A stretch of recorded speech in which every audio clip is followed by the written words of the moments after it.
नमस्कार। मेरा नाम डॉक्टर अवधेश खरे है। मैं एडवेंचर के इस एपिसोड में आपका स्वागत करता हूं। आज हम इस एपिसोड में टैलेंट मैनेजमेंट के बारे में चर्चा करेंगे और ये चर्चा कछुआ और खरगोश की एक पुरानी कहानी के माध्यम से करेंगे और हम टैलेंट मैनेजमेंट और टीम वर्क के कुछ अच्छे सबक भी सीखेंगे। कछुआ और खरगोश की इस पुरानी कहानी में कछुआ एक सीनियर फैकल्टी का प्रतिनिधित्व करता है, को रिप्रेजेंट करता है, जिसके पास अनुभव तो बहुत है लेकिन एनर्जी लेवल कम है। और खरगोश एक युवा फैकल्टी को रिप्रेजेंट करता है, जिसके पास अनुभव कम है लेकिन एनर्जी लेवल बहुत ज्यादा है। तो एक बार की बात है, एक कछुआ और एक खरगोश के बीच इस बात पर बहस हो गई कि कौन ज्यादा तेज है, यानी कौन बेहतर टीचिंग कर सकता है, कौन बेटर टीचर है। उन्होंने इसका फैसला एक दौड़ लगाने को लेकर के किया। इसका ये मतलब है कि उन दोनों ने एक ही कोर्स को पढ़ाने का फैसला किया। खरगोश तेजी से आगे निकल गया और कुछ दूर तक खूब दौड़ा, तेज दौड़ा। फिर ये देखकर कि वो कछुए से बहुत आगे चल रहा है, उसने सोचा कि रेस जारी करने के पहले वो कुछ देर किसी पेड़ के नीचे बैठकर आराम करेगा। तो खरगोश एक पेड़ के नीचे बैठ गया, सुस्ताने लग गया और जल्द ही उसे नींद आ गई। कछुआ धीरे धीरे लेकिन लगातार चलता रहा, कंटिन्यूअसली मूव करता रहा। उसने खरगोश को पीछे छोड़ दिया और जल्द ही रेस पूरी कर ली, यानी कोर्स पूरा कर लिया। और इस तरह वो बिना किसी कंपटीशन के चैंपियन बन गया। अब खरगोश की नींद खुली तो उसे एहसास हुआ कि वो रेस हार गया है। तो मॉरल ऑफ द स्टोरी है कि जो धीरे धीरे लेकिन लगातार चलता है, स्लो एंड स्टडी, वही रेस जीतता है। Slow and steady wins the race. ये कहानी का वो स्वरूप है जिसे सुनकर हम सब बड़े हुए हैं। बचपन में हम सब ने ये कहानी बहुत सुनी है, लेकिन हमारी कहानी अभी जारी है, खत्म नहीं हुई है। तो रेस हारने पर खरगोश ने को बहुत निराशा हुई और उसने अपने काम का गहराई से अध्ययन किया, जायजा लिया। उसे एहसास हुआ कि वो रेस सिर्फ इसलिए हारा है क्योंकि वो बहुत ज्यादा आत्मविश्वास से भरा हुआ था, थोड़ा लापरवाह हो गया था और उसने ढिलाई बरती थी। अगर इन चीजों को उसने हल्के में ना लिया होता तो कोई कारण नहीं है कि कछुआ उसके लिए उसे हरा देता। कछुए के लिए उसे हराना नामुमकिन था है। इसलिए उसने कछुए को एक बार और रेस देने करने के लिए चुनौती दी। Let us try another race. कछुआ मान गया। ठीक। इस बार खरगोश ने अपनी पूरी जान लगा दी और शुरू से आखिर तक बिना रुके दौड़ता रहा। वो कई मील के अंतर से जीत गया। तो कहानी का सबक क्या है? कि जो फास्ट और कंसिस्टेंट होता है वो हमेशा स्लो और स्टडी को हरा देता है। अगर यूनिवर्सिटी में दो टीचर हैं, एक जो धीमा है और भरोसेमंद तरीके से काम कर रहा है, और दूसरा जो तेज है लेकिन रिलायबल भी है, तो तेज और रिलायबल टीचर पहले वाले टीचर के मुकाबले एकेडमिक हाइट्स को, एकेडमिक ऊंचाइयों को ज्यादा तेजी से चढ़ेगा, पहुंचेगा। प्रमोशन जल्दी होगा, इंक्रीमेंट जल्दी होंगे। तो मॉरल क्या है? स्लो एंड स्टडी होना अच्छी बात है, लेकिन तेज और भरोसेमंद होना और भी बेहतर है। लेकिन हमारी कहानी यहाँ खत्म नहीं होती है, आगे चलती है। इस बार कछुए ने थोड़ा सा सोच विचार किया, गहन अध्ययन किया, तो उसे एहसास हुआ कि जिस तरह से रेस का फॉर्मेट है उस तरह से वो खरगोश को कभी भी हरा ही नहीं सकता। वो तो हरदम खरगोश आगे तेज भाग जाएगा। यंग फैकल्टी है, वो हमारे जैसे ओल्ड फैकल्टी से हम कैसे compete करें उससे? तो उसने थोड़ी देर सोचा, फिर खरगोश को एक और देर दौड़ के लिए, रेस के लिए चुनौती दी, चैलेंज किया। लेकिन इस बार दौड़ के रास्ते में एक स्ट्रेटेजिक चेंज प्रपोज्ड था, रणनीतिक बदलाव प्रस्तावित था। लेकिन खरगोश को तो अपने ऊपर अति विश्वास था, वो फिर भी मान गया। दोनों ने दौड़ शुरू की। खरगोश तेजी से भागा और तब तक अपनी पूरी रफ्तार से दौड़ता रहा जब तक वो एक चौड़ी नदी के पास नहीं पहुंच गया। फिनिशिंग लाइन नदी के दूसरी तरफ कुछ किलोमीटर की दूरी पर थी। खरगोश वहीं बैठ गया, सोचने लगा कि अब क्या करे। इस बीच कछुआ धीरे धीरे चलता हुआ वहां पहुंचा, नदी में उतरा, वो तैर कर दूसरी तरफ जा पहुंचा, चलता रहा और उसने दौड़ पूरी कर ली। इस कहानी की सबक क्या है? सबसे पहले अपनी कोर कॉम्पिटेंसीज को पहचाने और फिर अपने लिए एक ऐसा माहौल या मैदान चुने, एक ऐसी फील्ड चुने जो आपकी कॉम्पिटेंसी के हिसाब से सही हो, काबिलियत के हिसाब से माफिक हो।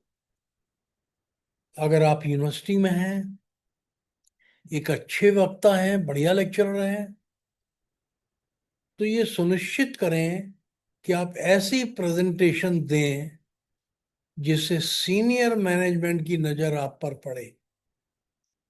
अगर आपकी ताकत एनालिसिस है, विश्लेषण करना है, तो ये सुनिश्चित करें कि आप किसी तरह की रिसर्च करके एक रिपोर्ट बनाते हैं और उसे हायर ऑफिसर्स तक भेजते हैं। अपनी ताकत से, हिसाब से काम करने पे न सिर्फ लोग आपको नोटिस करेंगे, बल्कि आपके आगे बढ़ने और तरक्की करने के नए नए रास्ते भी खुलेंगे। कहानी खत्म नहीं हुई है, अभी कहानी और है। अब इस समय तक खरगोश और कछुआ दोनों बड़े अच्छे दोस्त बन चुके थे। उन्होंने साथ मिलकर कुछ सोचा। दोनों को ये एहसास हुआ कि पिछली दौड़ को और भी बेहतर तरीके से पूरा किया जा सकता था। इसलिए उन्होंने पिछली दौड़ को फिर से करने का फैसला लिया। इस बार वे एक टीम के तौर पर दौड़े। उन्होंने दौड़ शुरू की। इस बार खरगोश ने कछुए को अपनी पीठ पर बिठाकर नदी के किनारे तक पहुंचाया। वहां पहुंचकर कछुए ने जिम्मेदारी संभाल ली और खरगोश को अपनी पीठ पर बिठाकर नदी तैरकर पार की। उस पार पहुंचने पर खरगोश ने फिर से कछुए को अपनी पीठ पर बिठा लिया और इस तरह से वो दोनों एक साथ फिनिशिंग लाइन पर पहुंचे। न कोई हारा, न कोई जीता। दोनों को ही पहले से कहीं ज्यादा सेटिस्फेक्शन मिला। तो इस कहानी के सबक क्या है?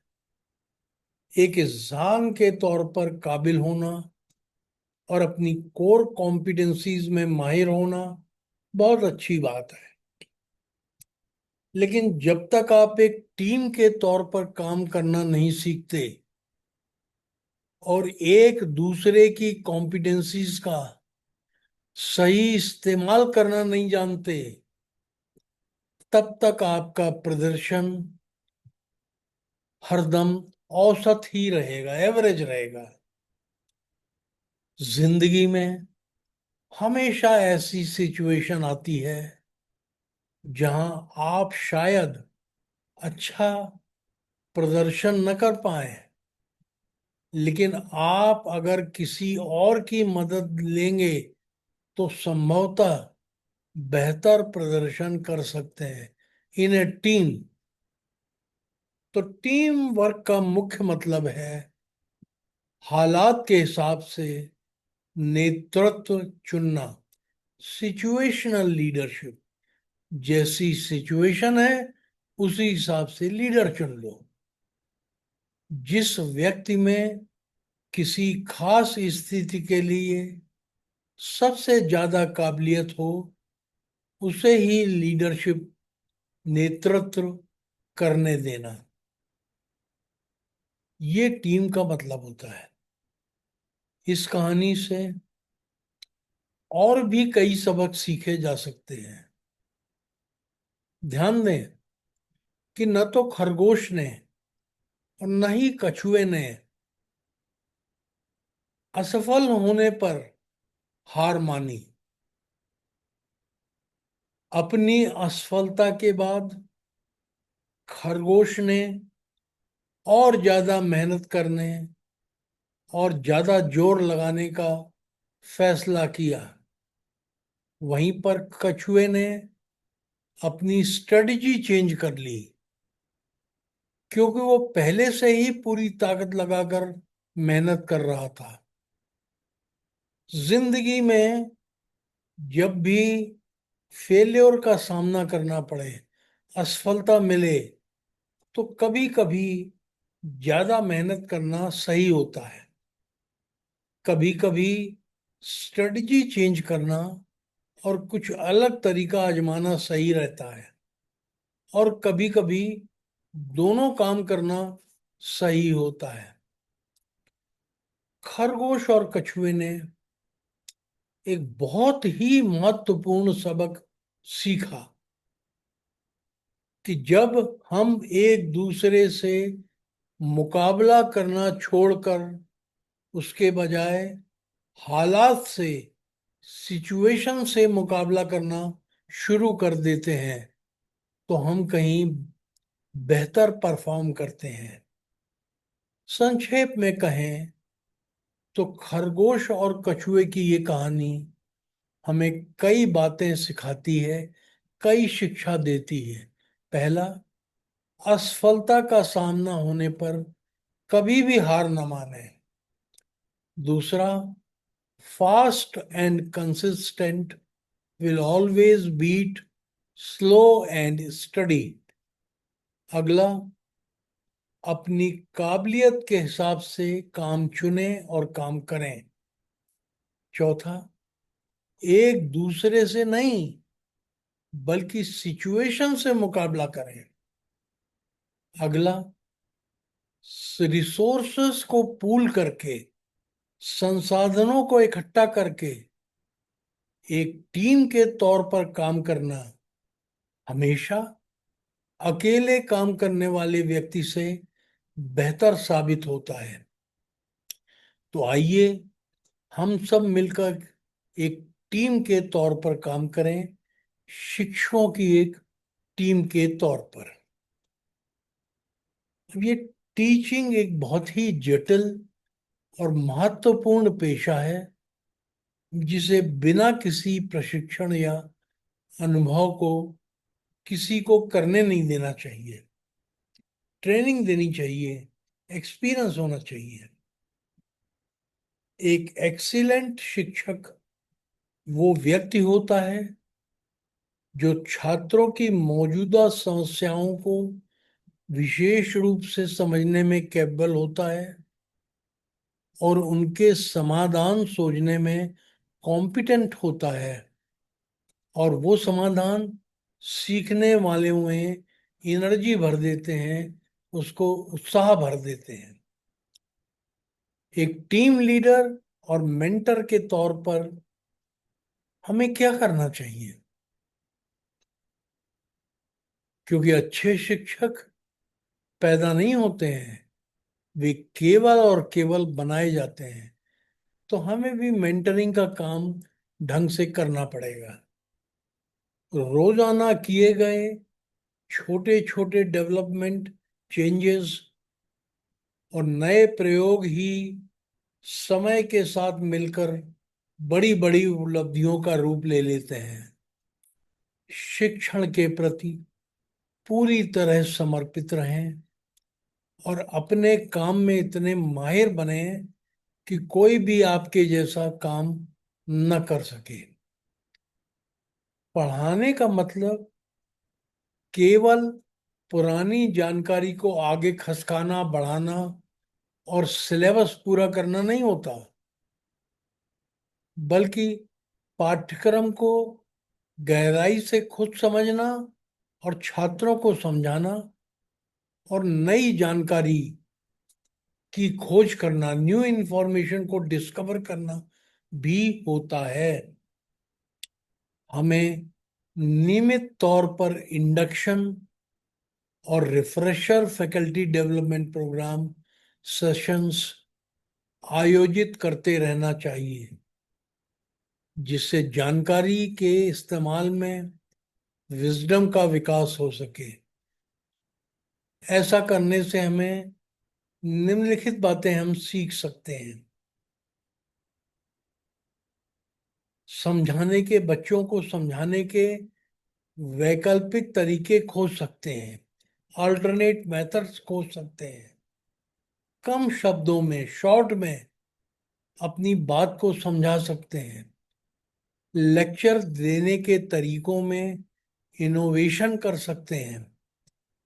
बियॉन्ड द बॉक्स जाकर एग्जाम्पल्स खोज सकते हैं और प्रकृति से तुलना करके, एनालॉजी करके बच्चों को समझा सकते हैं।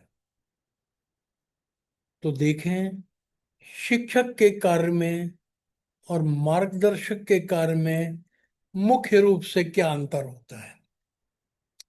एक टीचर आपके दिमाग को तेज करता है। एक मार्गदर्शक आपकी बुद्धि को खोलता है। एक टीचर आपकी तरक्की की जिम्मेदारी लेता है। एक मेंटर आपको आपकी तरक्की के लिए खुद जिम्मेदार बनाता है। एक टीचर आपके सवालों के जवाब देता है। एक मेंटर आपके हर जवाब पर सवाल उठाता है, प्रश्न उठाता है। एक टीचर आपको ज्ञान देता है। एक मार्गदर्शक आपको समझदार बनाता है। एक टीचर एक अच्छा एडमिनिस्ट्रेटर होता है। एक मोटिवेटर अच्छा मोटिवेटर होता है। जो मेंटर है वो मोटिवेटर बहुत अच्छा होता है। एक टीचर रास्ते पर चलने वाला गाइड होता है। एक मार्गदर्शक रास्ता दिखाने वाला संकेतक होता है। एक टीचर नतीजों के लिए लक्ष्यों पर फोकस करता है, रिजल्ट्स पर फोकस करता है।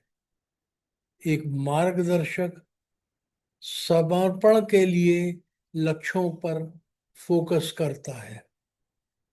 एक टीचर आपको ज्ञान देता है जिससे आपके अहंकार को बढ़ावा मिलता है, आप अहंकारी हो जाते हैं। एक मेंटर आपकी अज्ञानता को आपको दिखाता है और आपके अज्ञान को तोड़ता है। एक टीचर अपनी ताकत स्ट्रेंथ औपचारिक अधिकार से प्राप्त करता है। एक मेंटर अपनी ताकत अपनी निजी करिश्मे से पाता है। वो आपको मेंटरिंग पैशनेटली करता है। एक टीचर का इसलिए हम सम्मान करते हैं, लेकिन एक मार्गदर्शक की पूजा की जाती है। आप एक टीचर की बात को जवाब देने के लिए सुनते हैं। आप एक मार्गदर्शक की बात को समझने के लिए सुनते हैं। एक टीचर उन्नति का श्रेय खुद लेता है और दोष दूसरों पर डालता है। मेरी वजह से टॉप कर गया और खुद बेवकूफ है इसलिए फेल हो गया। एक मार्गदर्शक श्रेय दूसरों को देता है और दोष खुद लेता है। एक टीचर के लिए छात्र उसके सबॉर्डिनेट होते हैं। एक मार्गदर्शक के लिए नई फैकल्टी उसके फॉलोअर्स होते हैं। एक टीचर अपनी उत्तर ऊर्जा कंट्रोल से पाता है, नियंत्रण से प्राप्त करता रहता है। एक मेंटर अपनी एनर्जी अपने पैशन से प्राप्त करता है, जुनून से पाता है। एक टीचर आपकी तरक्की की जिम्मेदारी लेता है। एक मार्गदर्शक आपको अपनी तरक्की के लिए खुद जिम्मेदार बनाता है। एक टीचर छात्रों से आज्ञा पालन और अनुशासन की उम्मीद करता है। एक मार्गदर्शक नई फैकल्टी से भरोसे और विनम्रता की उम्मीद करता है। एक टीचर को अपने काम करने के लिए तनख्वाह मिलती है, पैसे मिलते हैं। एक मेंटर को काम करने में ऊर्जा मिलती है। एक टीचर इस बात की परवाह करता है कि हरदम वो सही हो। एक मेंटर इस बात की परवाह करता है कि क्या सही है। एक टीचर सिखाने के स्टैब्लिश तरीकों पर चलने में सहज महसूस करता है। एक मार्गदर्शक नए नए तरीके अपनाता है और नए रास्ते खोजता है। एक टीचर नतीजों की गुणवत्ता सुधारता है, रिजल्ट इंप्रूव करता है। एक मार्गदर्शक फैकल्टी की गुणवत्ता सुधारता है। एक टीचर फैसले लेता है। एक मार्गदर्शक फैसले लेने में आपकी मदद करता है। एक टीचर आपको छड़ी से स्टिक से सजा देता है। एक मार्गदर्शक आपको करुणा से कंपैशन से सजा देता है। एक टीचर को अराजकता पसंद नहीं होती, एक मार्गदर्शक को रिजिडिटी यानी जड़ता और सुस्ती पसंद नहीं होती। शिक्षक छात्रों पर रूल करता है, फैकल्टी द्वारा मार्गदर्शक का अनुसरण किया जाता है। मैं इस एपिसोड को अब यहीं समाप्त कर रहा हूं। सभी दर्शकों को भाग लेने के लिए बहुत बहुत धन्यवाद। अगले मंगलवार को हम एनईपी से संबंधित किसी अन्य टॉपिक पर चर्चा करेंगे। जय हिंद।